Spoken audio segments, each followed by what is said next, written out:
নমস্কার শ্রোতা বন্ধুরা, গল্পের ফেরিওয়ালা গ্রুপে আপনাদের সবাইকে স্বাগত। আজ আপনাদের জন্য আমাদের বিশেষ নিবেদন রাজদীপ চক্রবর্তীর কলমে একটি দুর্দান্ত স্পাই থ্রিলার অপারেশন রক্তপলাশ।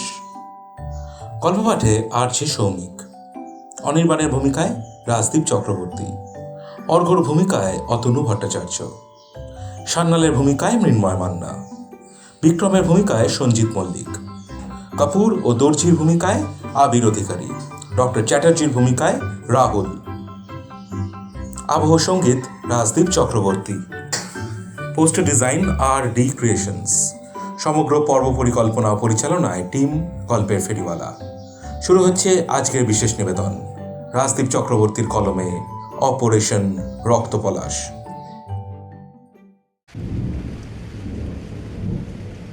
কলকাতার আকাশটা আজ কেমন যেন তামাটে। আলিপুরের আবহাওয়া অফিস বৃষ্টির পূর্বাভাস দিয়েছিল ঠিকই, কিন্তু যা নামল তা বৃষ্টি নয়, অকাল দুর্যোগ।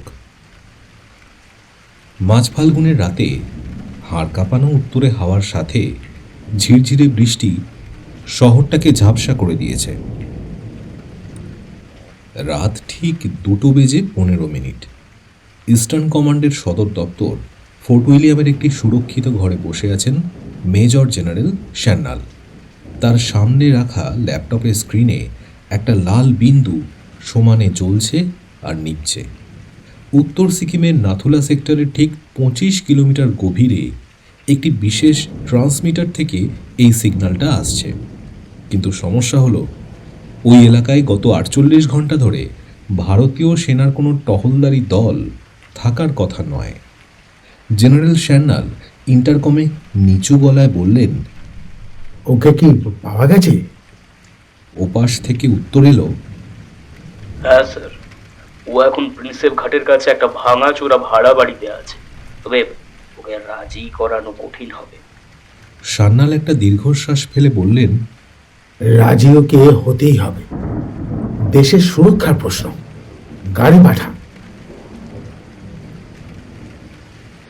গঙ্গার পাড়ে বৃষ্টির ছাঁট সরাসরি এসে লাগছে অনির্বাণের মুখে। একটা জীর্ণ আধো অন্ধকার ঘরে ভাঙা জানলার পাশে বসে সে বাইরের গঙ্গার দিকে তাকিয়েছিল। হাতে একটা সস্তা সিগারেট। ছাইগুলো মেঝেতে পড়ছে, সেদিকে তার খেয়াল নেই। অনির্বাণ, যাকে একসময় R&AWর মোস্ট ডেঞ্জারাস অ্যাসেট বলা হতো, আজ সে একজন ব্রাত্য মানুষ। 2 বছর আগে তেহরানের একটি মিশনে তার পুরো টিম শেষ হয়ে গিয়েছিল। অভিযোগ উঠেছিল অনির্বাণের ভুল সিদ্ধান্তের কারণে টিমটা মারা গেছে। তারপর থেকেই সে সাসপেন্ডেড। সরকারি খাতায় সে এখন মৃতপ্রায় এক নাগরিক। হঠাৎ নিচে একটা কালো এসইউভি এসে থামল।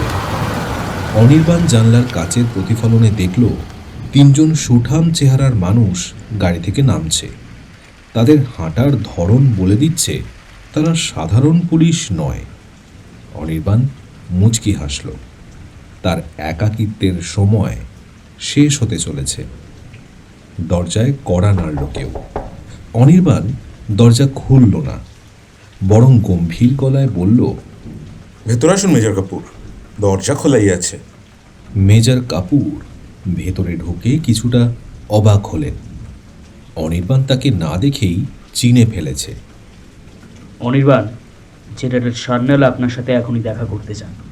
আমি আর সরকারি দড়িতে টান দিই না কাপুর, আপনার অন্য কাউকে খুঁজুন। অনির্বাণ নির্লিপ্তভাবে উত্তর দিল। কাপুর পকেট থেকে একটা ছোট ডিজিটাল রেকর্ডার বের করে টেবিলে রাখলেন। একটা যান্ত্রিক শব্দ হলো, তারপর একটা পরিচিত কণ্ঠস্বর ভেসে এলো, অনির্বাণ, ওরা আসছে। পলাশ ফোটার সময় হয়েছে। কোড ব্ল্যাক, বাজি উল্টে গেছে। অনির্বাণের হাতের সিগারেটটা স্থির হয়ে গেল। কণ্ঠস্বরটা অর্ঘ্যর, তার ছোটবেলার বন্ধু এবং তেহরান মিশনে নিখোঁজ হওয়া একমাত্র কমরেড। অনির্বাণ কাপুরের চোখের দিকে তাকিয়ে ঠান্ডা গলায় জিজ্ঞেস করল, এই রেকর্ডিং কবেকার? মাত্র 3 ঘন্টা আগে সিকিম বর্ডার থেকে স্যাটেলাইট মারফত ইন্টারসেপ্ট করা হয়েছে। ঘণ্টা খানেকের মধ্যে অনির্বাণ ফোর্ট উইলিয়ামের সেই সুরক্ষিত ঘরে হাজির হলো। জেনারেল সান্যাল তাকে একটি ম্যাপ দেখালেন। দেখো অনির্বাণ, গত 7 দিনেই আমাদের দেশের 3টে গোপন সাইবার নোড হ্যাক করার চেষ্টা করা হয়েছে। বেঙ্গালুরু, হায়দ্রাবাদ এবং সবশেষে কলকাতা সাইবার ক্রাইম ল্যাব। যে ডেটাগুলোকে টার্গেট করা হয়েছে সেগুলোর নাম প্রজেক্ট ইন্দ্র। অনির্বাণ চমকে উঠল। প্রজেক্ট ইন্দ্র ভারতের এমন একটি ডিফেন্স মেকানিজম যা দিয়ে গোটা দেশের র্যাডার সিস্টেমকে মুহূর্তের মধ্যে অন্ধকারে পাঠিয়ে দেওয়া সম্ভব। সান্যাল বলতে থাকলেন, গতকাল আমাদের কাছে খবর এসেছে এই প্রজেক্টের একটা মাস্টার কি চুরি হয়ে গেছে, আর ঠিক ওই সময় সিকিমের সীমান্তে আশ্চর্যজনকভাবে আমাদের একটা দলও নিখোঁজ হয়ে গেছে, যাদের মধ্যে অর্ঘ্য ছিল। আমরা জানি না অর্ঘ্য এতদিন কোথায় ছিল, কিন্তু এই সিগন্যালটা ওই পাঠিয়েছে। আপনারা আমার কাছে কি চান? আমরা চাই তুমি অফ দ্য রেকর্ড এই কেসটা নাও, কারণ আমাদের বিশ্বাস দিল্লির হেডকোয়ার্টারে কোনো বড় মাপের ইঁদুর বসে আছে। আমরা আর্মি বা পুলিশ পাঠাতে পারতাম, কিন্তু খবরটা লিক হয়ে যাবে সেই ক্ষেত্রে। তোমাকে একাই সিকিমে যেতে হবে, খুঁজে বার করতে হবে অর্ঘ্যকে, আর ওই মাস্টার কি উদ্ধার করতে হবে। অনির্বাণ জানলার বাইরে তাকালো। এখন ভোর হচ্ছে, বৃষ্টির বেগ বেড়েছে। সে জানে এই মিশনে যাওয়া মানেই নিশ্চিত মৃত্যু অথবা এমন এক সত্যের মুখোমুখি হওয়া যা সে হজম করতে পারবে না। সে জেনারেলের দিকে ফিরে বলল, দেখুন স্যার, আমার কিছু শর্ত আছে। প্রথমত, আমাকে কোনো ব্যাকআপ দেবেন না। দ্বিতীয়ত, আমার বন্দুকের নাম্বার যেন কোনো রেকর্ডে না থাকে। আর তৃতীয়ত, আমি যদি মারা যাই তবে আমার দেহটা যেন গঙ্গায় ভাসিয়ে দেওয়া হয়। কোনো গার্ড অফ অনার আমি চাই না। জেনারেল সান্যাল মাথা নাড়লেন। স্বীকৃতি দিলাম। তোমার কোড নেম হবে ফ্যালকন। তোমার ফ্লাইট ঠিক 2 ঘন্টা পর। কলকাতা বিমানবন্দরের কার্গো টার্মিনাল দিয়ে অনির্বাণ যখন সিকিমের উদ্দেশ্যে রওনা দিল, তখন তার ব্যাগে একটা স্যাটেলাইট ফোন, কয়েকটা জাল পরিচয়পত্র আর একটা লোড করা বেরেটা পিস্তল। বিমানের জানলা দিয়ে নিচে ঘুমন্ত শহরটার দিকে তাকিয়ে অনির্বাণ ভাবছিল, অর্ঘ্য কি বেঁচে আছে নাকি ওটা একটা ফাঁদ। পলাশ ফোটার সময় হয়েছে, এই কোডটা তারা দুজনে মিলে কলেজে পড়ার সময় বানিয়েছিল। তার মানে অর্ঘ্য বিপদে পড়েছে এবং সে জানে অনির্বাণ ছাড়া আর কেউ এই মেসেজ ডিকোড করতে পারবে না। অনির্বাণ জানে না কলকাতারই এক অভিজাত হোটেলের স্যুটে বসে একজন দীর্ঘকায় মানুষ তার প্রতিটি মুভমেন্ট মনিটর করছে। সেই মানুষটির ল্যাপটপ স্ক্রিনে অনির্বাণের পাসপোর্টের ছবি জ্বলজ্বল করছে।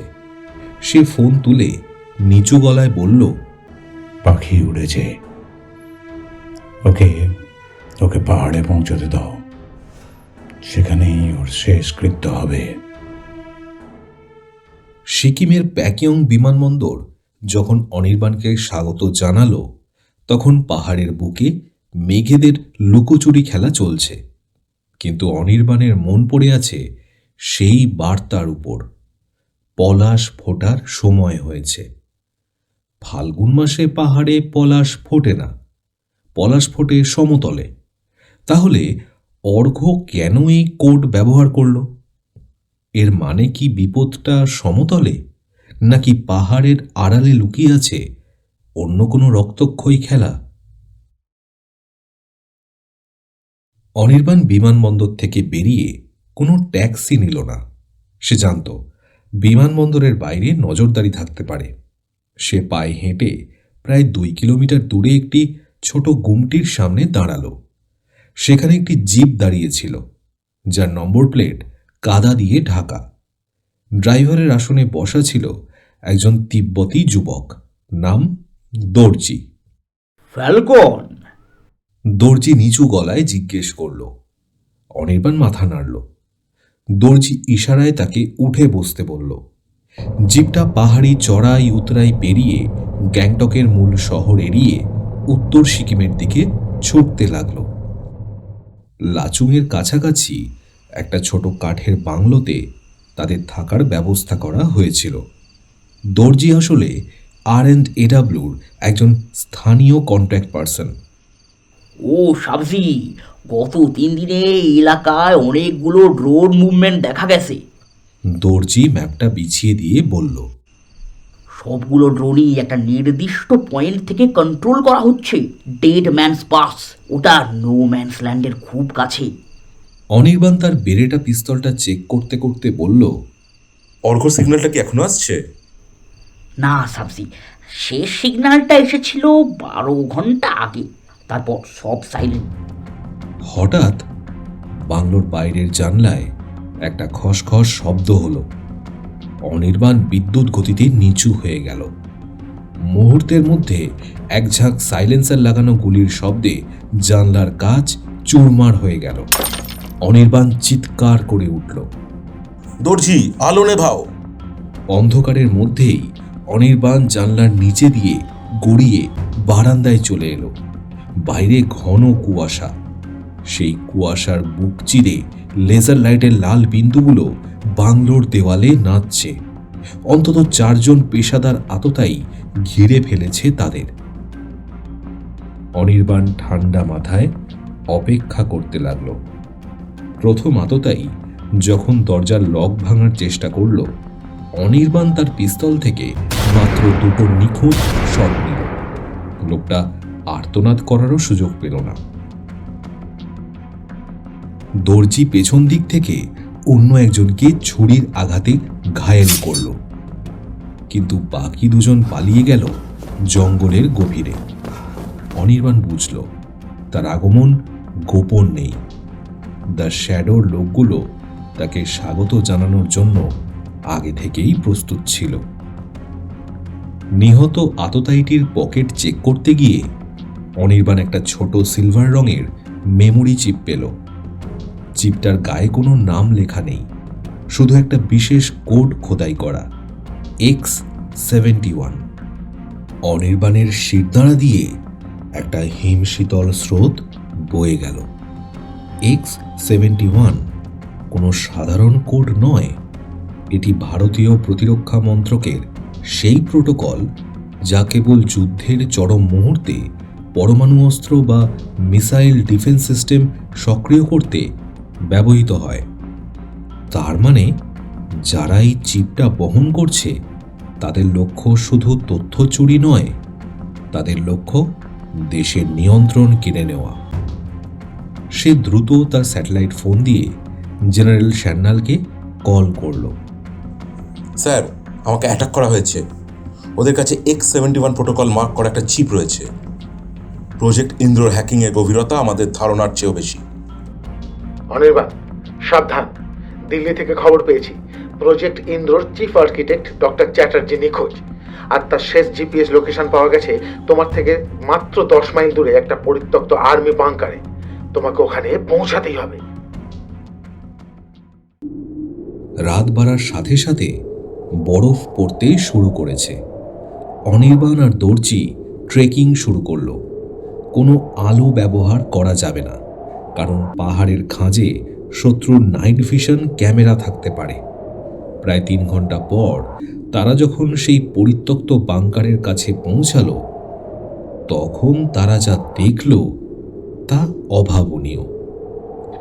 বাংকারের বাইরে পাহারা দিচ্ছে কোনো দেশের সেনা নয়, বরং ভাড়াটে বিদেশি লড়াকুড়া।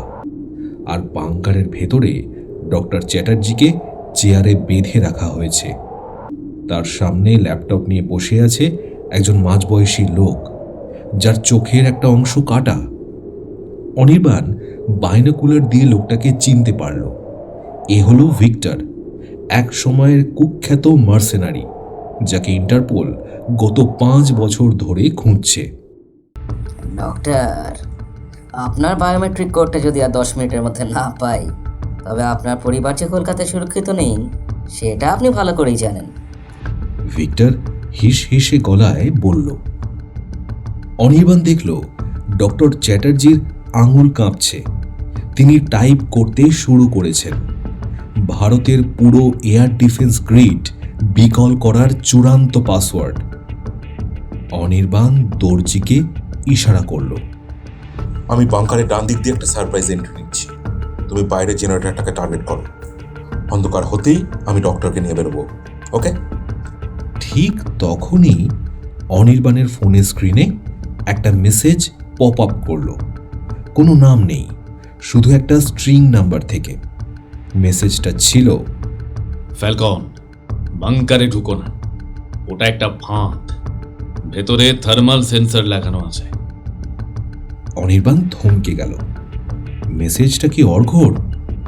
সে যদি ভেতরে না যায় তবে ডক্টর মারা যাবেন এবং দেশ শত্রুর হাতে চলে যাবে। আর যদি ভেতরে যায় তবে কি সে নিজেকে এক মৃত্যু ফাঁদে সঁপে দিচ্ছে? অনির্বাণ এক মুহূর্তের জন্য থমকে গেল। সে জানে এই পাহাড়ি ঠান্ডায় 1 সেকেন্ডের দ্বিধাও মৃত্যুর কারণ হতে পারে। সামনে সেই পরিত্যক্ত বাংকার, যেখানে ভারতের প্রতিরক্ষা ব্যবস্থার চাবিকাঠি ডক্টর চ্যাটার্জির আঙুলের ডগায় বন্দী। আর ভেতরে ভিক্টর, যার কুটিল হাসি বাইনোকুলারেও স্পষ্ট দেখা যাচ্ছে। দর্জি, প্ল্যানটা বদল করো। অনির্বাণ ফিসফিস করে বলল। জেনারেটরটা এখনই ওড়াবে না। আগে বাংকারের পেছনে ভেন্টিলেশন শ্যাফটটা খুঁজে বের করো। আমি ডাইরেক্ট এন্ট্রি নিচ্ছি না। দর্জি নিঃশব্দে অন্ধকারে মিশে গেল। অনির্বাণ তার বেল্ট থেকে একটা ছোট থার্মাল স্ক্যানার বের করল। স্ক্রিনে ফুটে উঠল বাংকারের ভেতরের অবয়ব। 6 জন সশস্ত্র গার্ড, ভিক্টর আর ডক্টর চ্যাটার্জি। কিন্তু স্ক্রিনের কোণে একটা অদ্ভুত স্পন্দন দেখা যাচ্ছে, একটা ইনফ্রারেড লেজার ট্রিপওয়্যার। অনির্বাণ বুঝতে পারল মেসেজটা কেন এসেছিল। বাংকারের মূল দরজায় পা রাখা মানেই পুরো চত্বরটা ডিনামাইটে উড়ে যাওয়া। ভিক্টর ডক্টরকে দিয়ে কাজ হাসিল করে নিজেকে আর ডক্টরকে উড়িয়ে দিতেও দ্বিধা করবে না। অনির্বাণ বাংকারের পেছনের পাথরে খাঁজ বেয়ে উপরে উঠল। বরফের কামড় তার হাতকে অসাড় করে দিচ্ছে, কিন্তু মনের জেদ তাকে থামতে দিচ্ছে না। ভেন্টিলেশনের ফ্যানটা আধ খোলা। অনির্বাণ একটা ছোট অ্যাসিড স্প্রে দিয়ে ফ্যানের কবজাগুলো গলিয়ে দিল। কোনো শব্দ ছাড়াই সে ভেতরে ঢুকে পড়ল। ভেতরে বারুদ আর জং ধরা লোহার গন্ধ। নিচে ভিক্টরের কর্কশ গলা শোনা যাচ্ছে। ডক্টর, আর মাত্র 5% আপলোড বাকি। ভারতের রাডার সিস্টেম এখন আমাদের হাতের মুঠোয়। এবার আপনার ছুটি। অনির্বাণ সিলিংয়ের পাইপ ধরে ঝুলতে ঝুলতে ঠিক ভিক্টরের মাথার উপরে পৌঁছালো। ঠিক সেই মুহূর্তে দর্জি বাইরে একটা ছোট গ্রেনেড বিস্ফোরণ ঘটালো। মনোযোগ সরাতেই অনির্বাণ উপর থেকে ঝাঁপিয়ে পড়ল ভিক্টরের উপরে। মুহূর্তের মধ্যে শুরু হলো হাতাহাতি। অনির্বাণের হাতের বেড়েটা গর্জে উঠল। ভিক্টরের বাম কাঁধে গুলি লাগলেও সে হার মানার পাত্র নয়। সে একটা ছুরি বের করে অনির্বাণের দিকে তেড়ে এলো। ফ্যালকন, তুমি আসবে আমি আগে থেকেই জানতাম, কিন্তু তুমি অনেক দেরি করে ফেলেছো যে। ভিক্টর দাঁতে দাঁত চেপে বলল। ঠিক তখনই বাংকারের কোণের অন্ধকার থেকে আরও একটা ছায়া বেরিয়ে এলো। তার হাতেও অস্ত্র। অনির্বাণ ভাবল ভিক্টরের লোক, কিন্তু লোকটা গুলি চালালো ভিক্টরের গার্ডদের উপর। ধুলো আর ধোঁয়ার মধ্যে অনির্বাণ দেখল সেই চেনা চোখ দুটো। মুখ ঢাকা থাকলেও সে চিনতে ভুল করবে না। অর্ঘ্য! অনির্বাণ অস্ফুটে ডাকল। অর্ঘ্য তার মাস্ক সরিয়ে হাসল, কিন্তু সেই হাসিতে কোনো আনন্দ ছিল না। অনির্বাণ, বাজিটা অত সহজ নয়। ডক্টরকে নিয়ে বেরো এখনই। বাংকারটা 10 সেকেন্ডের মধ্যে লক হয়ে যাবে। অনির্বাণ ডক্টর চ্যাটার্জিকে কাঁধে তুলে নিয়ে অর্ঘ্যর দেখানো গোপন পথ দিয়ে দৌড়তে শুরু করলো। দর্জি বাইরে জিপ নিয়ে তৈরি ছিল। পেছনে বাংকারে একটা বিশাল বিস্ফোরণ ঘটল। আগুনের লেলিহান শিখা রাতের আকাশকে লাল করে দিল। পাহাড়ি পথের বাঁকে জিপটা যখন নিরাপদ দূরত্বে পৌঁছালো, অনির্বাণ জিপ থামাতে বলল। সে অর্ঘ্যর চোখের দিকে তাকালো। অর্ঘ্য, তুমি এতদিন কোথায় ছিলে? আর এই মেসেজ, মানে তুমি কি করে জানলে এটা একটা ফাঁদ? অর্ঘ্য একটা দীর্ঘশ্বাস ফেলে পকেট থেকে একটা মেমোরি ড্রাইভ বের করলো। আমি 2 বছর ধরে ওই স্যাডোর টিমে আন্ডার কভার ছিলাম অনেক। তো আজ আমি যা জানতে পেরেছি তা প্রজেক্ট ইন্দ্রর চেয়েও ভয়ঙ্কর। সে মেমোরি ড্রাইভটা অনির্বাণের দিকে বাড়িয়ে দিল। এতে সেই সব বড় কর্তাদের নাম আছে যারা এই ষড়যন্ত্রে লিপ্ত। দিল্লির সাউথ ব্লকের ভেতরেই বসে আছে আসল শ্যাডো। আমাদের তেহরান মিশনে যারা টিমটাকে শেষ করেছিল, আর আজ যারা সিকিমকে ব্যবহার করে দেশকে বিপদে ফেলছে, তারা একই মানুষ। অনির্বাণ ড্রাইভটা হাতে নিল, কিন্তু তার মনের মধ্যে একটা খটকা লাগলো। অর্ঘ্যর হাতের ঘড়িটা দেখল সে। এটা একটা বিশেষ জ্যামার ঘড়ি, যা কোনো সিগন্যাল বাইরে যেতে দেয় না। অর্ঘ্য, তুমি বললে তুমি আন্ডার কভার ছিলে, তাহলে এই জ্যামারটা কেন? অনির্বাণ ঠান্ডা গলায় প্রশ্ন করল। অর্ঘ্যর চোখের চাউনি বদলে গেল। অনির্বাণ, তুমি সবসময় বড্ড বেশি প্রশ্ন করো, এটাই তোমার সমস্যা। হঠাৎ অনির্বাণ অনুভব করল দর্জি তার ঘাড়ের কাছে একটা পিস্তল ঠেকিয়েছে। দর্জি, যাকে সে নিজের ব্যাকআপ ভাবছিল, সেও কি তবে এদের দলে? চলুন সাবজি, আর অপেক্ষা করা যাবে না, এত প্রশ্নের সময় নেই। হেলিকপ্টারের গগনবিদারী আওয়াজ পাহাড়ের দেওয়ালে প্রতিধ্বনিত হয়ে এক নারকীয় পরিবেশ তৈরি করল। বরফ ঝরা রাতের আকাশে সার্চ লাইটের তীব্র আলো একবার অনির্বাণের উপর দিয়ে চলে গেল। সে এক মুহূর্তের জন্য চোখ ধাঁধিয়ে পাথরের আড়ালে নিজেকে সেঁধিয়ে দিল। অনির্বাণ, আমার কথা শোনো, হাতে সময় নেই। অর্ঘ্যর গলায় একটা মরিয়া ভাব। দর্জি কিন্তু তার পিস্তল সরায়নি, তার আঙুল ট্রিগারের উপর স্থির। চুপ করো! অনির্বাণ চিৎকার করে উঠল। তার মাথায় তখন হাজারটা চিন্তা ঘুরছে। দর্জি কি সত্যি ষড়যন্ত্রকারীদের লোক, নাকি অর্ঘ্য তাকে ডবল ক্রস করছে? হঠাৎ হেলিকপ্টার থেকে নিচে দড়ি বেয়ে নামতে শুরু করলো একদল কমান্ডো। তাদের পোশাকে কোনো দেশের চিহ্ন নেই, পুরো কালো পোশাকে ঢাকা ছায়ামূর্তির মতো তারা নেমে আসছে। ওরা ভারতের কমান্ডো নয়, ডক্টর চ্যাটার্জি আতঙ্কিত গলায় বললেন। ওরা ব্ল্যাক বক্স মার্চেনারি। দর্জি হঠাৎ তার লক্ষ্য পরিবর্তন করে হেলিকপ্টার থেকে নামা প্রথম লোকটার দিকে গুলি চালালো। সাবজি, সাবজি, আমাদের এখান থেকে সরতে হবে। ডক্টরকে জিপে তুলুন, জিপে তুলুন। দর্জির এই কাজ দেখে অনির্বাণের মনে দর্জি সম্পর্কে তৈরি হওয়া সন্দেহটা এক মুহূর্তের জন্য হলেও ধাক্কা খেল। অনির্বাণ ডক্টরকে পাঁজা কোলা করে জিপের পেছনের সিটে শুইয়ে দিল। অর্ঘ্য আর দর্জিও লাফিয়ে উঠল জিপে। জিপটা যখন খাদে পড়ার ঝুঁকি নিয়ে উল্কার গতিতে পাহাড়ের নিচে নামতে শুরু করলো, ওপর থেকে হেলিকপ্টারটি মেশিনগান থেকে গোলা বর্ষণ শুরু করলো। অর্ঘ্য চিৎকার করলো, অনির্বাণ, ড্রাইভটা দাও। ওটাতে একটা এনক্রিপ্টেড কোড আছে, যা দিয়ে আমি হেলিকপ্টারের জ্যামারটা অ্যাক্টিভেট করতে পারবো। অনির্বাণ কিছুক্ষণ ইতস্তত করে অর্ঘ্যর হাতে ড্রাইভটা দিল। অর্ঘ্যর আঙুল ল্যাপটপের কিবোর্ডে ঝড়ের গতিতে চলতে শুরু করলো। কয়েক সেকেন্ডের মধ্যে হেলিকপ্টারটির লেজ দিয়ে ধোঁয়া বেরোতে দেখা গেল। সেটির নেভিগেশন সিস্টেমে জ্যামিং শুরু হয়েছে।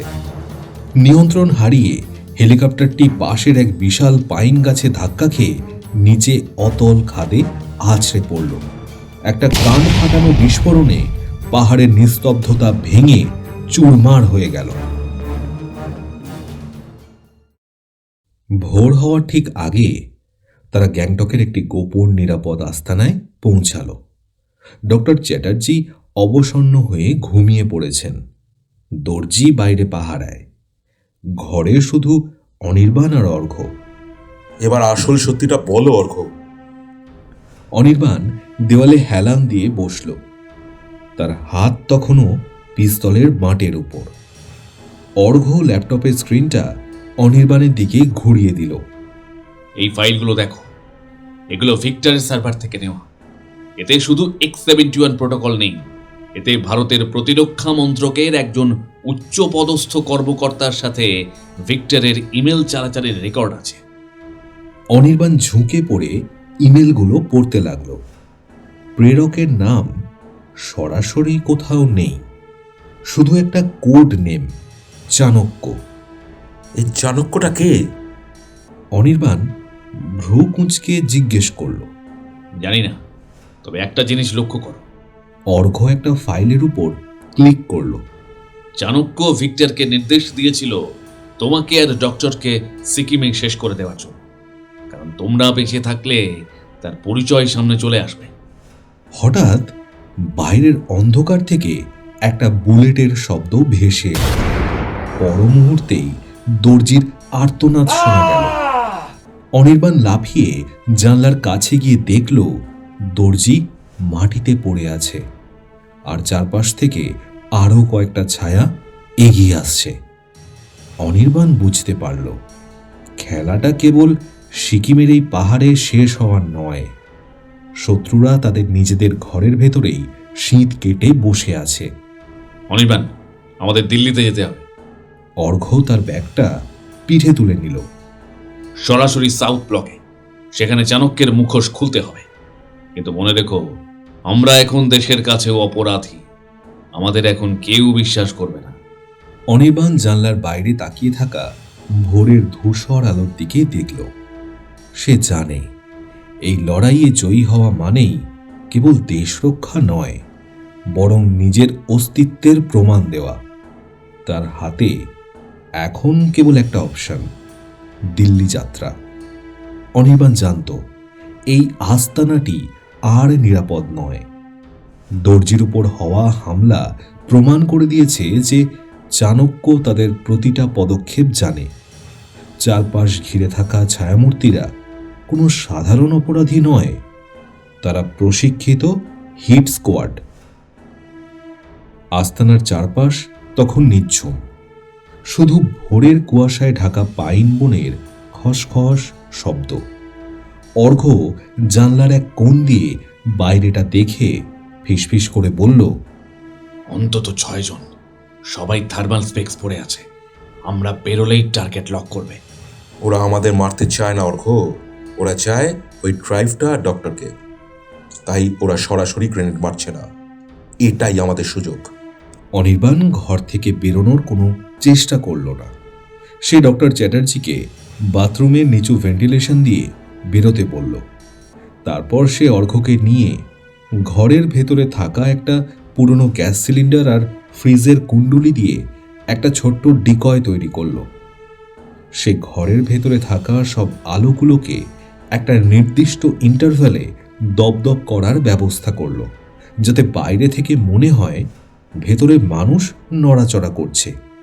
কিন্তু আসল বুদ্ধিটা ছিল অন্য জায়গায়। অনির্বাণ জানত শত্রুরা তাদের ফোনের সিগন্যাল ট্র্যাক করছে। সে নিজের আর অর্ঘ্যর স্যাটেলাইট ফোন দুটো দর্জির নিথর শরীরের পাশে থাকা একটা জিপের ব্যাক সিটে ফেলে দিয়ে রিমোট দিয়ে জিপটার ইঞ্জিন স্টার্ট করে দিল। জিপটা যখন নিউট্রাল গিয়ার থেকে গড়িয়ে নিচের ঢালু রাস্তা দিয়ে নামতে শুরু করল, শত্রুপক্ষের নজর সেদিকে ঘুরে গেল। এখন অনির্বাণ ইশারা করল। তারা বাংকারের পেছনের আবর্জনা ফেলার সুড়ঙ্গ দিয়ে নেমে এলো বরফে ঢাকা এক নর্দমায়। তীব্র দুর্গন্ধ আর কনকনে ঠান্ডা, কিন্তু এটাই তাদের ইনফ্রারেড ক্যামেরা থেকে বাঁচানোর একমাত্র রাস্তা। শরীরের তাপমাত্রা নর্দমার নোংরা জলের সাথে মিশে একাকার হয়ে গেল। পাহাড় থেকে নিচে নামার সাধারণ রাস্তা 3টি। অনির্বাণ তার কোনোটিই নিল না। সে জানত শিলিগুড়ি করিডোর বা চিকেন স্নেক এলাকায় কড়া পাহারা থাকবে। সে ডক্টরকে নিয়ে ঘন জঙ্গলের ভেতর দিয়ে প্রায় 4 ঘন্টা হেঁটে পৌঁছালো তিস্তা নদীর পাড়ে। সেখানে আগে থেকেই মাছ ধরার একটা ভাঙাচোরা নৌকা ছিল। অনির্বাণ অর্ঘ্যকে বলল, ওরা ভাবছে আমরা ট্যাক্সি বা বাসে করে বাগডোগরায় যাব, কিন্তু আমরা যাব জলপথে, মালবাজারের দিকে। নদীতে তখন প্রবল স্রোত। নৌকায় বসে অনির্বাণ দেখল ওপরের পাহাড়ি রাস্তায় কয়েকটা কালো এসইউভি পাগলের মতো চক্কর কাটছে। তারা তখনও ভাবছে অনির্বাণ হয়তো জিপ নিয়ে পালিয়েছে। মালবাজারে পৌঁছে অনির্বাণ তার আসল বুদ্ধির পরিচয় দিল। সে কোনো বিলাসবহুল গাড়ি বা ট্রেন ধরল না।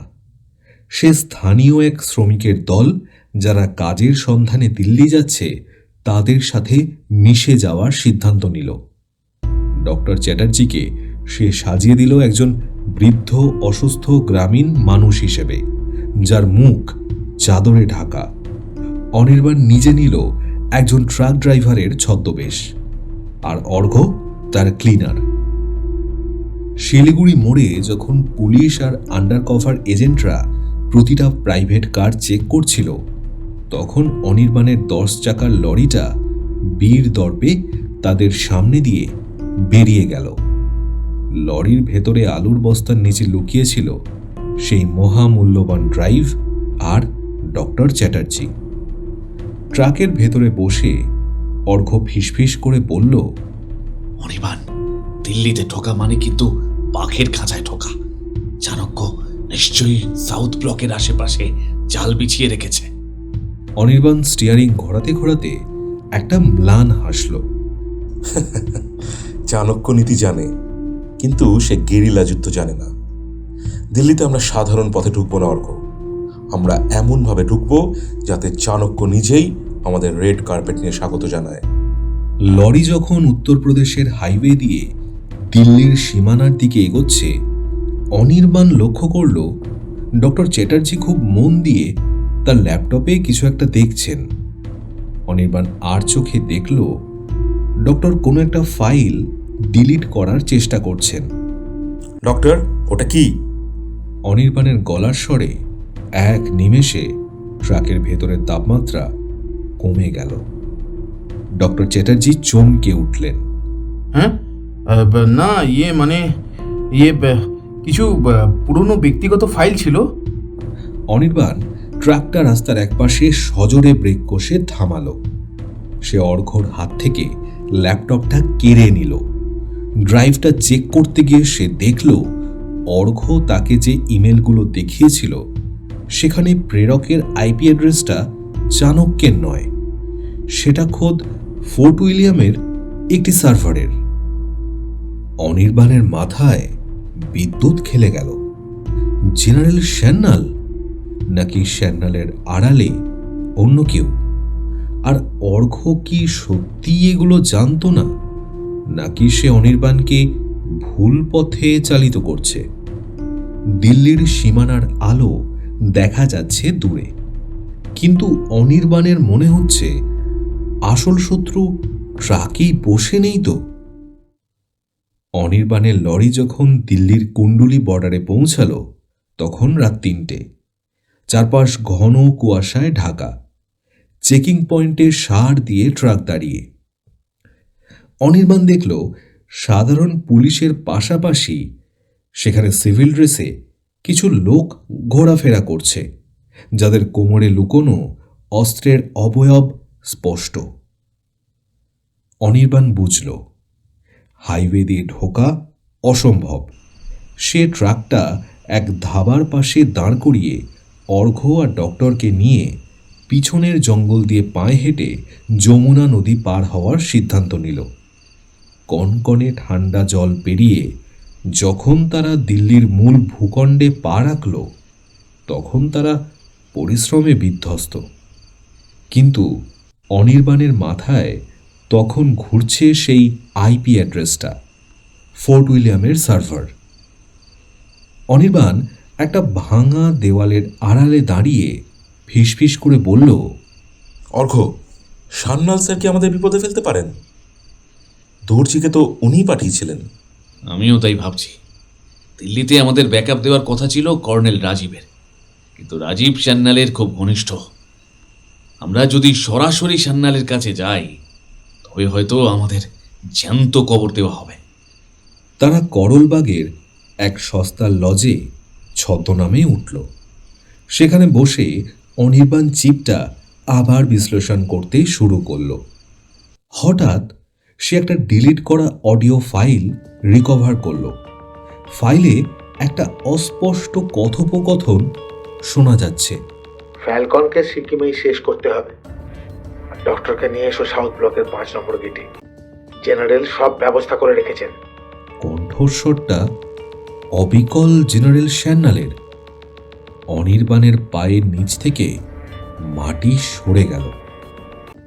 যে মানুষটাকে সে মেন্টর ভাবত সেই চাণক্য। অর্ঘ্য, আমাদের এখনই সান্যালকে ধরতে হবে। উনি এখন দিল্লিতে ডিফেন্স কনফারেন্সের জন্য লোধি রোডের গেস্ট হাউসে আছেন। আমরা ওনাকে তুলব। অনির্বাণের চোখে তখন প্রতিহিংসার আগুন। রাত ঠিক 1:10। কুয়াশা এতটাই ঘন যে হাত বাড়ালে সামনের মানুষটিকে দেখা যাচ্ছে না। অনির্বাণ আর অর্ঘ্য গেস্ট হাউসের পিছনের পাঁচিলের ধারে ওত পেতে আছে। অর্ঘ্য তার ট্যাবলেটের দিকে তাকিয়ে ফিসফিস করে বলল, অনির্বাণ, লেজার গ্রিড অ্যাক্টিভেট করা হয়েছে। আমি মেন সার্ভার হ্যাক করে 3 মিনিটের জন্য একটা ব্ল্যাকআউট তৈরি করতে পারবো, তার বেশি নয়। 180 সেকেন্ডের মধ্যেই তোমাকে ভেতরে ঢুকে জেনারেলকে নিয়ে বেরোতে হবে। অনির্বাণ তার কালো মাস্কটা মুখে টেনে নিল। হাতে বিশেষ এক ধরনের ইলেকট্রনিক কাটার। সে শান্ত গলায় বলল, সময় শুরু করো। 180 সেকেন্ডের লড়াই। অর্ঘ্য কিবোর্ডে আঙুল চালাতেই গেস্ট হাউসের রাস্তার আলোগুলো একবার কেঁপে উঠে দপ করে নিভে গেল। পুরো এলাকা ঘুটঘুটে অন্ধকারে ডুবে গেল। ঠিক সেই মুহূর্তে অনির্বাণ পাঁচিল টপকে ভেতরে ঢুকল। প্রথম 60 সেকেন্ড। অনির্বাণ বিড়ালের মতো নিঃশব্দে বাগানের ঘাস পেরিয়ে প্রধান ভবনের পাইপ বেয়ে উঠতে শুরু করল। ওপরে বারান্দায় একজন সেন্ট্রি দাঁড়িয়েছিল। অনির্বাণ পাইপ থেকে হাত বাড়িয়ে তার ঘাড়ের একটা বিশেষ স্নায়ুতে চাপ দিতেই সে কোনো শব্দ না করে লুটিয়ে পড়ল। অনির্বাণ তাকে সরিয়ে দিয়ে জেনারেল সান্যালের জানলার কাছে পৌঁছাল। দ্বিতীয় 60 সেকেন্ড। জানলাটা ভেতর থেকে লক করা। অনির্বাণ তার পকেট থেকে ডায়মন্ড টিপ কাটার বের করে কাঁচটা গোল করে কাটল। জানলার লকটা ঘুরিয়ে সে ভেতরে পা রাখল। ঘরটা অন্ধকার।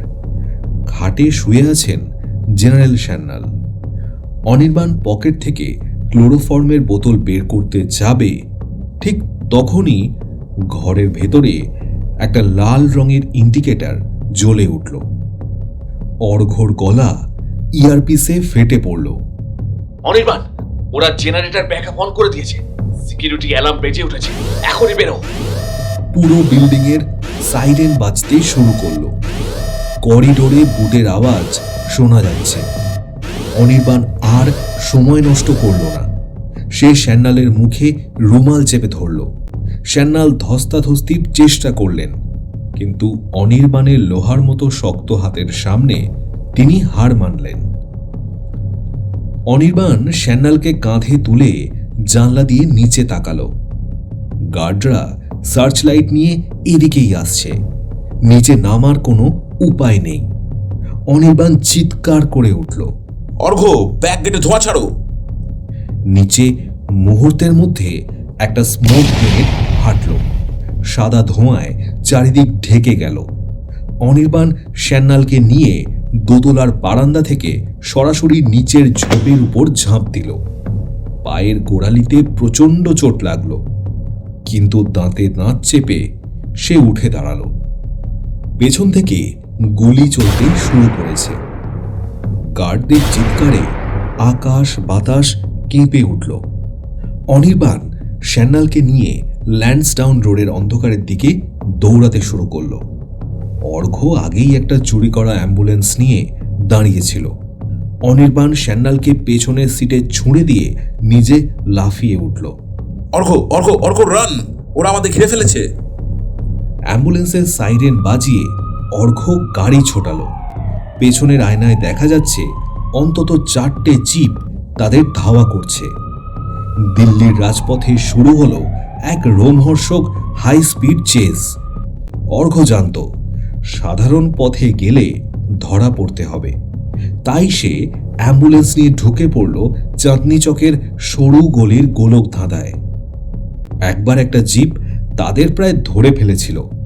অনির্বাণ জানলা দিয়ে ঝুঁকে জিপের টায়ারে গুলি চালালো। জিপটা উল্টে গিয়ে রাস্তার ধারের দোকানে ধাক্কা খেল। প্রচণ্ড সংঘর্ষের আওয়াজে এলাকাটা কেঁপে উঠল।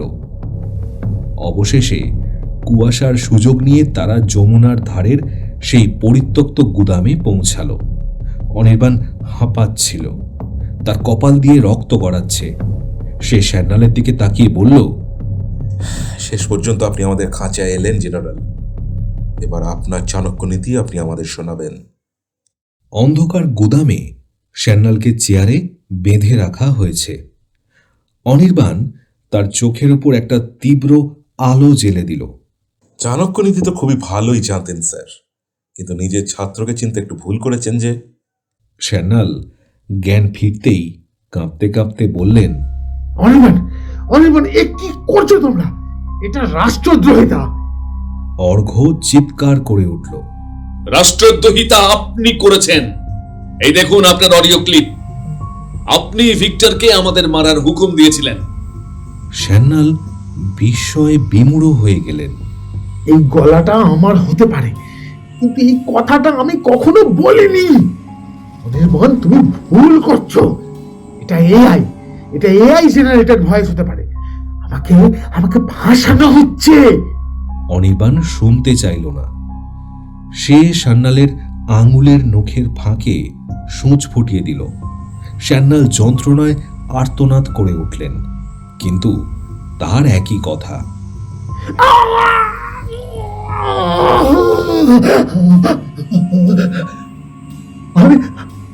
আমি কিছু জানি না।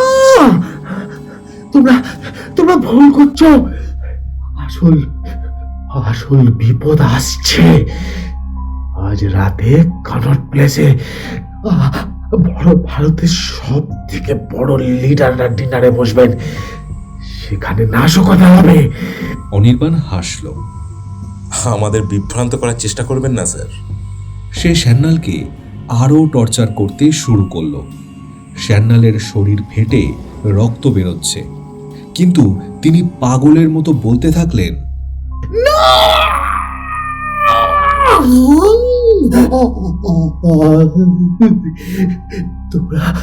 তোমরা ভুল করছো। ঠিক সেই মুহূর্তে দিল্লির নিস্তব্ধতা চিরে এক ভয়ঙ্কর বিস্ফোরণের শব্দ হলো। গুদামের জানলা দিয়ে দেখা গেল দূরে আকাশটা লাল হয়ে গেছে। অনির্বাণের ফোনে একটা নিউজ অ্যালার্ট এলো। দিল্লির কনট প্লেসে ভয়াবহ বিস্ফোরণ, নিহত অন্তত 20 জন। এয়ার ডিফেন্স সিস্টেম কাজ করেনি। অনির্বাণের হাত থেকে রক্তমাখা সূঁচটা পড়ে গেল। ডক্টর চ্যাটার্জি ল্যাপটপ নিয়ে চিৎকার করে উঠলেন, অনির্বাণ, প্রজেক্ট ইন্দ্রর কোডটা অ্যাক্টিভেট হয়ে গেছে। কেউ একজন শ্যান্নাল স্যারের আইডি ব্যবহার করে এই মাত্র সিস্টেম আনলক করেছে। শ্যান্নাল তখন রক্তবমি করছেন। তিনি ম্লান স্বরে বললেন,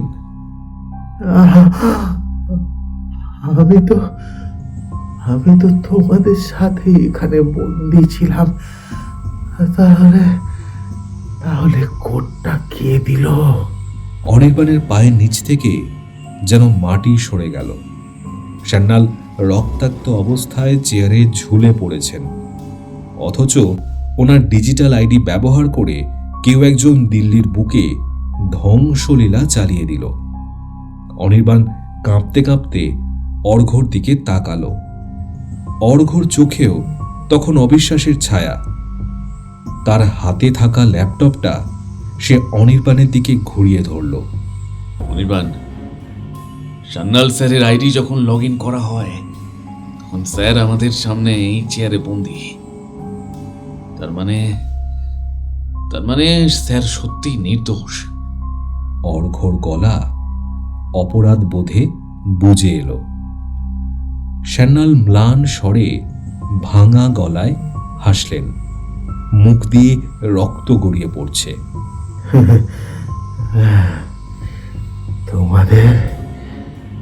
তোমাদের আমি শিখিয়েছিলাম প্রতিটা সূত্র মেলাতে,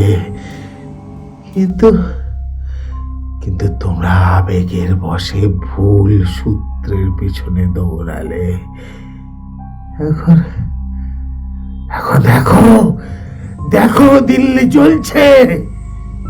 অনির্বাণ পাথর হয়ে দাঁড়িয়ে রইল। তার মনে হতে লাগলো সে এক বিশাল দাবার বোর্ডের সাধারণ একটা ঘুঁটি, যাকে কেউ একজন খুব নিপুণভাবে ব্যবহার করেছে। অনির্বাণ বিড়বিড় করে বলল, কিন্তু যদি সান্যাল স্যার না হন তবে কে? এই কোড, এই অডিও ক্লিপ সবই তো নিখুঁত ছিল। কে আমাদের এত বড় ভুল পথে পরিচালিত করলো? ডক্টর চ্যাটার্জি ল্যাপটপের স্ক্রিনের দিকে তাকিয়ে হঠাৎ আঁতকে উঠলেন। অনির্বাণ, আইপি অ্যাড্রেসটা আবার বদলাচ্ছে। এটা ফোর্ট উইলিয়াম নয়, এটা সরাসরি সাউথ ব্লকের 5 নম্বর গেটের পাশের এক সিকিউরিটি অফিস থেকে অপারেট করা হচ্ছে। অনির্বাণ আর অর্ঘ্য একে অপরের দিকে তাকালো। সাউথ ব্লক ভারতের ক্ষমতার কেন্দ্রবিন্দু। সেখানে এমন একজন বসে আছেন যিনি কেবল সান্যালকে ফাঁসাতে চেয়েছিলেন তাই নয়, অনির্বাণকেও খুনি হিসেবে চিহ্নিত করতে চেয়েছিলেন। অনির্বাণ সান্যালের বাঁধন খুলে দিল। তার দু চোখে তখন জল। স্যার প্লিজ আমাকে ক্ষমা করবেন, আমি দেশের সুরক্ষার কথা ভেবে নিচের মেন্টারকেই।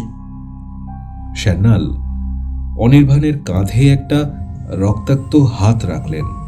ক্ষমা করার সময় এটা নয় অনির্বাণ। যে এই কাজটা করেছে সে জানতো তোমরা আমাকে তুলে আনবে। তোমাদের গতিবিধি সে প্রথম থেকে ট্র্যাক করছিল। তার আসল লক্ষ্য ছিল আমাকে জ্যান্ত অবস্থায় তোমাদের হাতে টর্চার করানো, যাতে পুরো দোষটা তোমাদের উপর পড়ে আর সে নির্বিঘ্নে কোডটা ব্যবহার করতে পারে। কিন্তু সে কে? অর্ঘ্য জিজ্ঞেস করল। সান্যাল জানলা দিয়ে দিল্লির আকাশের আগুনের গোলার দিকে তাকিয়ে ধীর স্থিরভাবে বললেন, যে তোমাকে তেহরান মিশন থেকে বাঁচিয়েছিল, যে দর্জিকে দিয়ে তোমাকে ভুল তথ্য পাঠিয়েছিল, আর যে সান্যাল নামধারী ইমেলগুলো ড্রাইভের ভিতরে গেঁথে দিয়েছিল, সে এমন একজন যাকে তোমরা কোনো দিন সন্দেহ করনি। অনির্বাণ বুঝতে পারল ষড়যন্ত্রের চাল কত গভীরে। যে মানুষটা তাদের দিল্লি অবধি আসতে সাহায্য করেছে বলে সে ভেবেছিল, সেই কি তবে নেপথ্য নায়ক, নাকি দিল্লির ক্ষমতার অলিন্দে লুকিয়ে থাকা কোনো অত্যন্ত পরিচিত মুখ? সান্যাল দীর্ঘশ্বাস ফেলে বললেন, চাণক্য ধরা পড়েনি অনির্বাণ, সে কেবল তার প্রথম চালটা দিল। দিল্লির এই বিস্ফোরণ শুধু শুরু, আসল খেলা তো এবার শুরু হবে। গুদামের বাইরে সাইরেনের শব্দ শোনা যাচ্ছে। দিল্লি পুলিশ আর আর্মি চারিদিক ঘিরে ফেলেছে। তাদের কাছে খবর গেছে সাবেক এজেন্ট অনির্বাণ জেনারেল সান্যালকে অপহরণ করে এই নাশকতা চালিয়েছে। অনির্বাণ তার বেরেটা পিস্তল লোড করল। অর্ঘ্য আর ডক্টর চ্যাটার্জিও তৈরি। অনির্বাণ সান্যালের দিকে তাকালো। স্যার, আমরা যদি এখান থেকে জ্যান্ত বেরোতে পারি তবে এই আসল চাণক্যের রক্ত দিয়ে আমি এই ভুলের প্রায়শ্চিত্ত করব। That's a promise, sir. কুয়াশায় ঢাকা দিল্লির রাজপথে অ্যাম্বুলেন্সটা আবার স্টার্ট নিল। তারা এখন ফেরার বা পলায়নকারী নয়, তারা এখন অদৃশ্য এক শত্রুর বিরুদ্ধে যুদ্ধে নেমেছে, যার নাম তারা এখনো জানে না। অনির্বাণ জানত গুদামের বাইরে দাঁড়িয়ে থাকা ওই 50 জন কমান্ডোকে কেবল গায়ের জোরে হারানো অসম্ভব। এখানে দরকার বুদ্ধির মারপ্যাঁচ এবং নিখুঁত টাইমিং। গুদামের ভেতরের বাতাসের ভারী গন্ধে তখন বারুদ আর রক্তের সংমিশ্রণ। বাইরে থেকে মেগাফোনে শেষ সতর্কবার্তা ভেসে এলো। তোমাদের হাতে আর মাত্র 60 সেকেন্ড সময় আছে।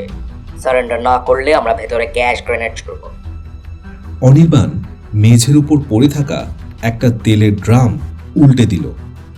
তারপর অর্ঘ্যর দিকে তাকিয়ে শান্ত গলায় বলল, অর্ঘ্য, তোমার কাছে কি সেই হাই ফ্রিকোয়েন্সি জ্যামারটা আছে যেটা আমরা তেহরানে ব্যবহার করেছিলাম?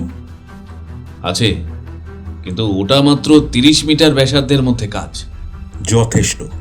অনির্বাণ দেওয়ালে ঝোলানো একটা পুরনো ইলেকট্রিক ডিস্ট্রিবিউশন বক্সের দিকে এগিয়ে গেল। শোনো, ওরা থার্মাল স্পেক্স পরে আছে। আমরা যদি ভেতরে তাপমাত্রা বাড়িয়ে দিই, ওদের স্পেক্স জ্যাম হয়ে যাবে। ডক্টর, আপনি আর সান্নাল স্যার ওই কর্নারের মেটাল কন্টেনারের ভেতরে ঢুকে পড়ুন। ওটা লিড লাইন, তাপ ভেতরে ঢুকবে না। অনির্বাণ ইলেকট্রিক বক্সের তারগুলো ছিঁড়ে সরাসরি তেলের ড্রামের সাথে শর্ট সার্কিট করে দিল। কয়েক সেকেন্ডের মধ্যে পুরো গুদামে আগুন ধরে গেল। আগুনের তীব্র তাপে কমান্ডোদের থার্মাল ক্যামেরায় শুধু সাদা ধোঁয়া আর আলোর ছটা ধরা পড়তে লাগলো। তারা কিছুই দেখতে পাচ্ছিল না। অর্ঘ্য, এইবার। অনির্বাণ গর্জে উঠল। অর্ঘ্য জ্যামারটা অন করতেই বাইরে দাঁড়িয়ে থাকা কমান্ডোদের রেডিও হেডসেটে এক অসহ্য যান্ত্রিক শব্দ শুরু হলো। তারা নিজেদের মধ্যে যোগাযোগ হারিয়ে ফেলল। ঠিক এই বিশৃঙ্খলার সুযোগ নিয়ে অনির্বাণ গুদামের পেছনের দেওয়ালের একটা দুর্বল অংশে আগে থেকে লাগিয়ে রাখা ছোট একটা C4 চার্জ উড়িয়ে দিল। বুম! দেওয়াল ভেঙে একটা বড় গর্ত তৈরি হলো। ধোঁয়ার আড়াল দিয়ে তারা যখন বাইরে বেরোলো, তখন কমান্ডোরা গুদামের প্রধান ফটক ভেঙে ভেতরে ঢুকছে। তারা ভাবতেও পারেনি যে ওরা পেছনের দেওয়াল উড়িয়ে পালিয়েছে। তারা একটা সাধারণ দেখতে কালো স্করপিও গাড়িতে উঠে পড়ল। দিল্লির রাজপথে তখন ভোরের আলো ফোটার আগের সেই ধূসর অন্ধকার। পেছনে হঠাৎ 3টে সাইরেন বাজা জিপ তাদের পিছু নিল। একদম সোজা যাবে না। অনির্বাণ পেছনে তাকিয়ে বলল, কুণ্ডলি বর্ডারের দিকে যাওয়ার ভান করো। তারপর একদম লাস্ট মোমেন্টে রাইট টার্ন নিয়ে জনপথের দিকে ঢুকবে। চাণক্য এখন ওখানেই আছে। শুরু হলো এক রুদ্ধশ্বাস চেজ। পেছনের জিপ থেকে গুলি শুরু হয়েছে। অনির্বাণ গাড়ির পেছনের কাঁচ নামিয়ে পাল্টা জবাব দিল। দিল্লির রাজপথে টায়ার পোড়ার গন্ধ আর ইঞ্জিনের গর্জন। অর্ঘ্য অত্যন্ত ক্ষিপ্রতার সাথে গাড়িটাকে একটা ট্রাক আর বাসের মাঝখানের সরু গ্যাপ দিয়ে বের করে নিয়ে এলো। পেছনের একটা জিপ নিয়ন্ত্রণ হারিয়ে ডিভাইডারে ধাক্কা খেয়ে উল্টে গেল। অনির্বাণ আর অর্ঘ্য যখন সেই জিপটা নিয়ে অন্ধকারের সুযোগে উল্টো দিকে গড়িয়ে বেরিয়ে এলো, তখন পেছনের আয়নায় দেখা যাচ্ছে পুলিশের জিপগুলো পাগলের মতো ডাইনের রাস্তার দিকে ধাওয়া করছে। ধূর্ত অনির্বাণের এই ডিকয় প্ল্যানটা কাজ করে গেছে। জিপের পেছনের সিটে রক্তাক্ত সান্যাল হঠাৎ একটা অস্ফুট স্বরে হেসে উঠলেন। সেই হাসিতে কোনো পরাজয় নেই, আছে এক গভীর বিদ্রূপ। সান্যাল ভাঙা গলায় বললেন, অনির্বাণ, তুমি ভালো ছাত্র, কিন্তু তোমার পর্যবেক্ষণ ক্ষমতা আবেগের কাছে হার মেনেছে। একবার ওই সাইলেন্ট রেকর্ডিংটা ভালো করে শোনো, যেটা শুনে তুমি আমাকে চাণক্য সাব্যস্ত করেছো। অনির্বাণ গাড়ি চালাতে চালাতেই অডিও ফাইলটা আবার প্লে করল। সান্যাল ফিসফিস করে বললেন, কথার মাঝের গ্যাপগুলো শোনো। প্রতিটা বাক্যের শেষে একটা সূক্ষ্ম যান্ত্রিক ক্লিক শব্দ হচ্ছে। ওটা এনক্রিপশন নয়, ওটা হলো ভয়েস ওভারলে।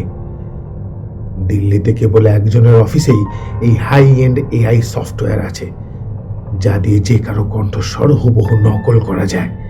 আর সেই অফিসটা সাউথ ব্লকের 5 নম্বর গেটে নয়, সেটা হলো NSA বিক্রম মালহোত্রার ব্যক্তিগত চেম্বার। অনির্বাণের কপালে ঘাম জমতে শুরু করলো।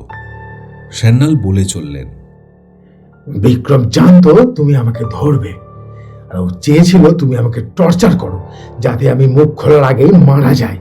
সান্যাল সোজা হয়ে বসলেন। কাল সকাল 10টায় প্রধানমন্ত্রীর কনভয় সংসদ ভবনে যাবে।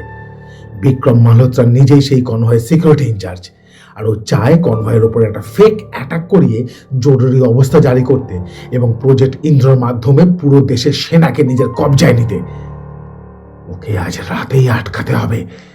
অনির্বাণ, নাহলে কাল সূর্যোদয়ের সাথে সাথে ভারত এক স্বৈরাচারের কবলে পড়বে। রাত তখন 3:15। পৃথ্বীরাজ রোডে বিক্রম মালহোত্রার বাংলো যেন এক লৌহ কপাট। চারিদিকে সিআরপিএফ আর বিক্রমের নিজস্ব দক্ষ কমান্ডোরা রাইফেল নিয়ে টহল দিচ্ছে। অনির্বাণ, ভেতরে যাওয়া মানেই কিন্তু আত্মহত্যা। অর্ঘ্য ম্যাপের দিকে তাকিয়ে বলল। সোজা পথে আমরা যাব না। অনির্বাণ তার কালো জ্যাকেটটা পরে নিল। অর্ঘ্য, তোমার কাছে সেই ম্যাগনেটিক ইম্পালস গ্রেনেডটা আছে? ওটা নিয়ে আমরা বাড়ির থার্মাল গ্রিডটা 10 সেকেন্ডের জন্য শাটডাউন করব। সান্যাল স্যার, আপনি গাড়িতে থাকুন। ডক্টর, আপনি আমাদের পথ দেখাবেন। তারা বাংলোর পেছনের একটা ড্রেনেজ পাইপ বেয়ে ওপরে উঠল। গার্ডদের নজর এড়াতে অনির্বাণ একটা অদ্ভুত বুদ্ধি খাটালো। সে পকেট থেকে কয়েকটা বিশেষ সনিক বিট বের করে বাগানের উল্টো দিকে ছুঁড়ে দিল। ওগুলো থেকে মানুষের হাঁটার মতো শব্দ তৈরি হতে লাগলো। গার্ডরা ভাবল কেউ অনুপ্রবেশের চেষ্টা করছে। তারা সবাই দৌড়ে গেল বাগানের ওই অন্ধকার কোণে। সেই সুযোগে অনির্বাণ আর অর্ঘ্য জানলার কার্নিশ পেয়ে দোতলার লাইব্রেরি ঘরের বারান্দায় পৌঁছে গেল। বারান্দার দরজায় ফিঙ্গারপ্রিন্ট লক।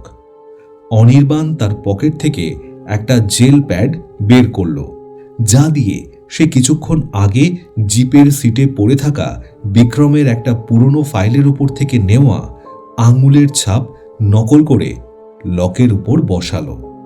ক্লিক, দরজাটা খুলে গেল। ভেতরে ঘুটঘুটে অন্ধকার। শুধু টেবিলের উপর রাখা ল্যাপটপের নীলচে আলোয় দেখা যাচ্ছে একজন মানুষের অবয়ব। বিক্রম মালহোত্রা পিঠ ফিরিয়ে বসে আছেন, তার কানে হেডফোন। তিনি কারোর সাথে খুব নিচু স্বরে কথা বলছেন। হ্যাঁ, শোনো, কনভয় তিলক মার্গে পৌঁছানো মাত্রই আইডি বিস্ফোরণ হয়ে যাবে। ব্ল্যাক ক্যাটরা পাল্টাপাল্টি গুলি চালাবে, আর ডক্টর চ্যাটার্জি আর সান্যালকে আমি মৃত ঘোষণা করে দেব। ওদের অলরেডি দেশদ্রোহী ঘোষণা করে দিয়েছি। পিএমকে বলা আছে ওরা ষড়যন্ত্র করছে। সান্যাল সামনে আসলেই গ্রেপ্তার হবে, আর সব দোষ যাবে অনির্বাণের ওপর। অনির্বাণ নিঃশব্দে বিক্রমের ঠিক পেছনে গিয়ে দাঁড়ালো। তার পিস্তলের সাইলেন্সার লাগানো নলটা এখন বিক্রমের ঘাড়ের ঠিক নিচে। চাণক্য নীতিতে একটা কথা আছে স্যার, শত্রুকে কখনো ছোট ভাবতে নেই। অনির্বাণের বরফ শীতল কণ্ঠস্বর লাইব্রেরির নিস্তব্ধতা চিরে দিল। বিক্রম মালহোত্রা স্থির হয়ে গেলেন। তিনি ধীরে ধীরে হাত উপরে তুললেন। তার মুখে কোনো ভয় নেই, বরং এক অদ্ভুত অহংকার। ফ্যালকন, তুমি আসবে জানতাম, কিন্তু তুমি ভুল করছো। এই ঘরটা এখন থার্মাল সেন্সর দিয়ে ঘেরা। তুমি ট্রিগার টিপলে এই পুরো বাংলো 5 সেকেন্ডের মধ্যে ছাই হয়ে যাবে। আর কাল অপারেশন রক্তপলাশ সফল হবেই সফল। অনির্বাণ দেখল বিক্রমের হাতের মুঠোয় একটা ছোট রিমোট। অর্ঘ্য জানলার আড়ালে বসে ল্যাপটপে বিক্রমের জ্যামার কাটানোর চেষ্টা করছে। বাইরে তখন ঝোড়ো হাওয়া বইতে শুরু করেছে। দিল্লির ক্ষমতার অলিন্দে শুরু হতে চলেছে এক চরম মরণ খেলা। অনির্বাণ জানে তার 1 সেন্টিমিটার ভুল নড়াচড়া মানেই ভারতের সার্বভৌমত্ব শেষ। অনির্বাণের পিস্তল বিক্রমের ঘাড়ে চেপে বসল। লাইব্রেরির সেই নীলচে অন্ধকার ঘরে তখন কেবল বিক্রমের ভারী নিঃশ্বাস আর ঘড়ির কাঁটার শব্দ। রিমোটটা নামিয়ে নিন স্যার। অর্ঘ্য অলরেডি আপনার নেটওয়ার্কের মেন গেটওয়ে জ্যাম করে দিচ্ছে।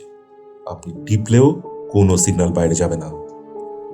বিক্রম এক মুহূর্তের জন্য থমকে গেলেন, তারপর এক পৈশাচিক হাসি হাসলেন।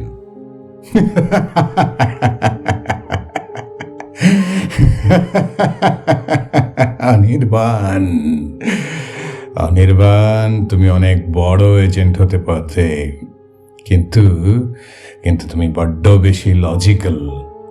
আমি জানতাম অর্ঘ্য জ্যামার ব্যবহার করবে, তাই তাই আমার রিমোট সিগন্যাল পাঠানোর জন্য নয়, ওটা ওটা সিগন্যাল থামানোর জন্য। ওটা থেকে হাত সরালেই বাংলোর সাইলেন্ট অ্যালার্ম বেজে উঠবে। বাইরে তখন কুকুরের ডাক আর ভারী বুটের আওয়াজ শোনা যাচ্ছে। বিক্রম অত্যন্ত ক্ষিপ্রতার সাথে হাতের রিমোটটা ছেড়ে দিয়ে টেবিলের নিচের একটা লুকোনো বোতাম টিপলেন। মুহূর্তের মধ্যে লাইব্রেরির জানলার উপরে ভারী লোহার শাটারটা নেমে এলো। অনির্বাণ গুলি চালাবার আগেই বিক্রম তার চেয়ার সমেত মেঝের একটা গোপন সুড়ঙ্গ দিয়ে নিচে অদৃশ্য হয়ে গেলেন। অনির্বাণ, ও পালিয়েছে! অর্ঘ্য চিৎকার করে উঠল। বাইরে থেকে কমান্ডোরা দরজা ভাঙার চেষ্টা করছে। অনির্বাণ আর অর্ঘ্য জানলার সেই সামান্য ফাঁক দিয়ে গ্রেনেড ছুঁড়ে ধোঁয়া তৈরি করল এবং ছাদের পাইপ বেয়ে নিচ দিয়ে দ্রুত বেরিয়ে এলো। তারা যখন জিপে পৌঁছালো, সান্যাল বললেন, ওকে এখন ধরা যাবে না। ও এখন ওর আস্তানায় গিয়ে কালকে কনভয়ের প্রস্তুতি নেবে। আমাদের কালকে সকালের জন্য তৈরি হতে হবে। আমাদের কথা এখন কেউ বিশ্বাস করবে না। অনির্বাণ, বিক্রম এখন সবার ভরসার জায়গায়। আমাদের যা করার পেছন থেকে করতে হবে। দিল্লির সকালটা আজ ভারী কুয়াশায় ঢাকা। সংসদ ভবনের দিকে যাওয়ার রাস্তা তিলক মার্গ পুরো নিরাপত্তার চাদরে মোড়া। প্রধানমন্ত্রীর কনভয় এগিয়ে আসছে। মাঝখানে সেই সুরক্ষিত লিমুজিন, যার চারপাশে 8টি কালো এসইউভি। অনির্বাণরা একটা পুরনো ইলেকট্রিক রিপেয়ারিং ভ্যান নিয়ে রাস্তার একপাশে পার্ক করে আছে। তাদের পরনে মেকানিকের ইউনিফর্ম। অর্ঘ্যর হাতে একটা high frequency spectrum analyser. Anirban, convoy 1 kilometre দূরে। বিক্রমের সিগন্যাল ট্র্যাক করছি। ও রাস্তার ধারের একটা সিসিটিভি পোল থেকে আইইডি ট্র্যাক করেছে। ওটা রিমোটলি নয়, ওটা একটা ডেডম্যান সুইচ দিয়ে অ্যাক্টিভেট হবে।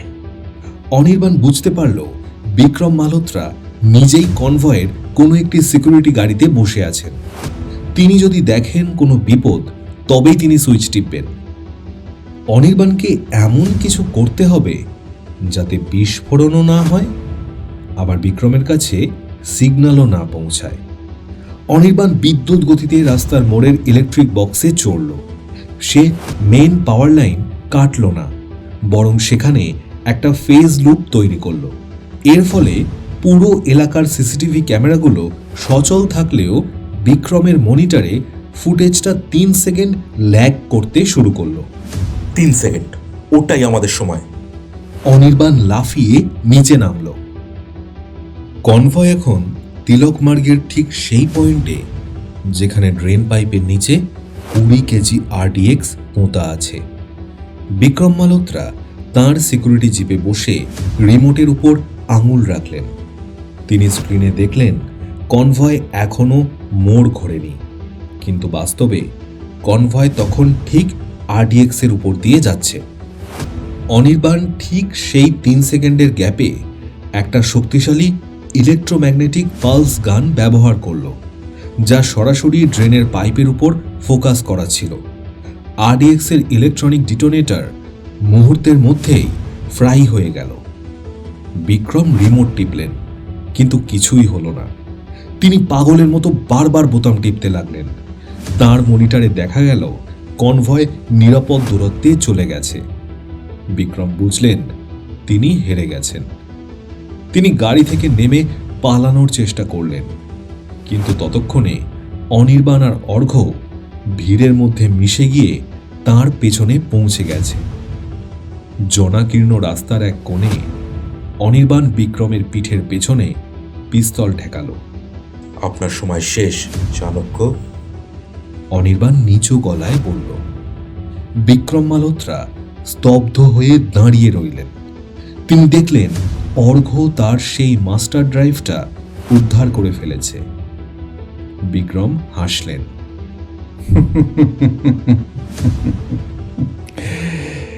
এই খেলায় তুমি জিতলে অনির্বাণ, তবে মনে রেখো অপারেশন রক্ত পলাশ কিন্তু শেষ হয়নি। আজ না পারলেও আমরা ঠিক একদিন পারবো। অনির্বাণের পিস্তলের একটা বুলেট বিক্রমের হৃৎপিণ্ড ফুটো করে দিল।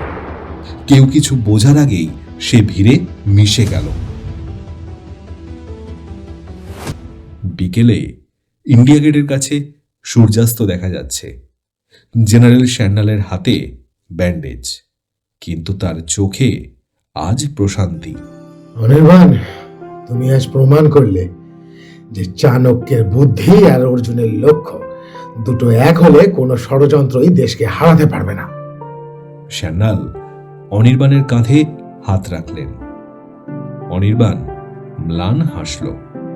আমরা কেবল আমাদের দায়িত্ব পালন করেছি স্যার, কিন্তু বিক্রম মালহোত্রার মতন লোক তো আরো আসতে পারে।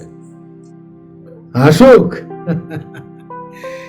ততদিন আমাদের মতো এজেন্টরা ছায়ার আড়ালে আড়ালে জেগে থাকবে। অনির্বাণ আর অর্ঘ্য ভিড়ের মাঝে মিশে গেল। পরের দিন খবরের কাগজে বিক্রম মালহোত্রার মৃত্যুর কাহিনী ছাপা হলো। লেখা হয়েছে সন্ত্রাসবাদীদের হাতে তিনি শহীদ হয়েছেন। কেউ জানল না আসল কাহিনী। সেই আজ রাতে যে ধ্বংসের হাত থেকে দেশ বেঁচে গেল, সেই খবর কোনোদিন কেউ জানবে না। এটাই স্পাইদের জীবন। অনির্বাণ হাসল। লড়াই চালিয়ে যেতে হবে দেশের জন্য, ওই তিরঙ্গাটার জন্য।